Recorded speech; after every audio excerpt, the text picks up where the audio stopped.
Star Wars The Rise of Skywalker is often described as a Star Wars film by director J.J. Abrams that will introduce many different twists and turns that will lead to saga-wide implications in this story by Disney and Lucasfilm. This is Mike Zero. Make sure to subscribe if you're new to the channel for future Star Wars content.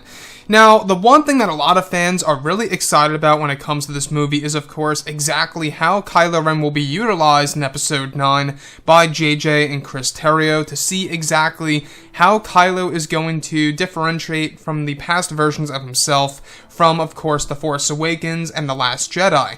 And I think the fact that this movie takes place roughly 1 year after the events of Episode 8 really is going to be a big deal for fans because we are going to see a different version of Kylo than ever before in the sequel trilogy era. Now, these past couple of weeks or so, we've been learning a whole lot more about this film, and when it all comes down to one of the concept art descriptions, this is where things begin to get very intense for the character of Kylo Ren. Now, specifically, shot descriptions consisting of a sequence where it's explained that both Kylo Ren and his Knights of Ren are said to be traveling into a place called the Dark Spire, which holds many dark side secrets of the past that Kylo Ren will come across to evolve as a dark side user. It's explained that eventually Kylo makes his way to a location called the Shrines of the Sith, which is said to be a place full of Sith ruins that date back to the Old Republic era, and even further. It's explained that one of the scenes includes Kylo Ren making his way down to an ancient Sith temple, where Kylo is said to hear the whispers of Sith wraiths as Kylo Ren holds a device that allows him to connect with the spiritual realm. It's explained that in the sequence, Kylo is said to eventually reach the Sith temple, where he kneels down on the ground, where the Sith temple is said to be surrounded by lava with an ancient throne seen in the distance that was said to have once belonged to an ancient Sith Lord during the Old Republic era. It's explained that in the scene that Kylo begins to see a vision of himself, a potential future vision of himself that is said to be far older in design, where Kylo is said to be a Sith with a single-bladed red lightsaber with yellow Sith eyes. It's described that Kylo is said to fight himself in the sequence, just as Rey does later on in the film against Dark Rey, where Kylo is described to eventually defeat the Sith version of himself without any fear. It's explained that this vision was a test by Palpatine from afar over in the unknown regions, to test Kylo Ren's power as Palpatine wants to rejuvenate himself, using both Rey and Kylo Ren as fuel, and putting them through these challenges. So let's go over a couple of parts about this. Now, in case you guys did not know, there are going to be numerous visions in The Rise of Skywalker for both Rey and Kylo Ren that's really going to put them through various challenges, many different obstacles, if you will, that's going to be tested by Palpatine himself in secret. Now, this actual moment actually involves Kylo Ren witnessing a potential future version of himself, essentially fighting a vision of himself that is a Sith Lord.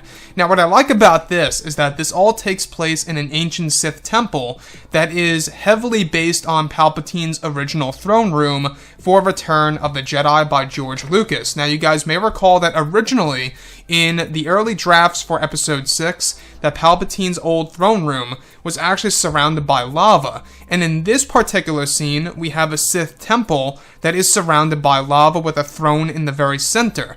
This, once again, is a nice little callback to Ralph McQuarrie's take in, of course, 1981, I believe it was, the sketch for Palpatine's original throne room. And what I like about that is that, of course, you can see how much, detail is going into this movie by J.J. Abrams paying a lot of attention to the past Star Wars films and, of course, to the original scripts of the past 8 Star Wars movies. You can really see that they're trying to do something very special for the fans around the world.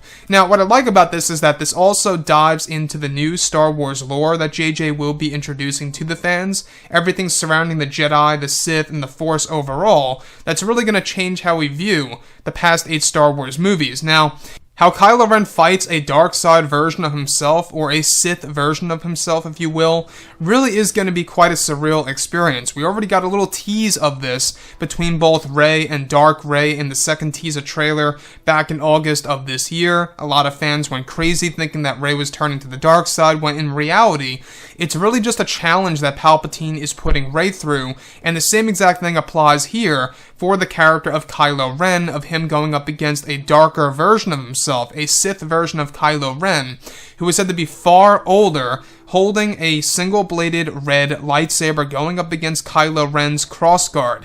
And what I like about this is that this is, of course, Palpatine basically testing both Rey and Kylo Ren's powers because he wants to rejuvenate himself through the ways of the Force and through the power of the Beyond.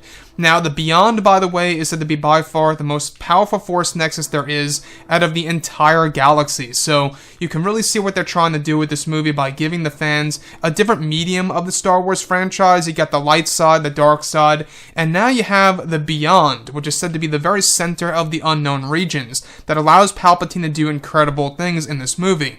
Anyways, guys, drop a comment below. Let me know what you think about all of this in the comments, and if you guys did enjoy the content for today, do make sure to drop a thumbs up on this video to support the channel. I thank you all so very much for the kind support, and I'll catch you guys next time.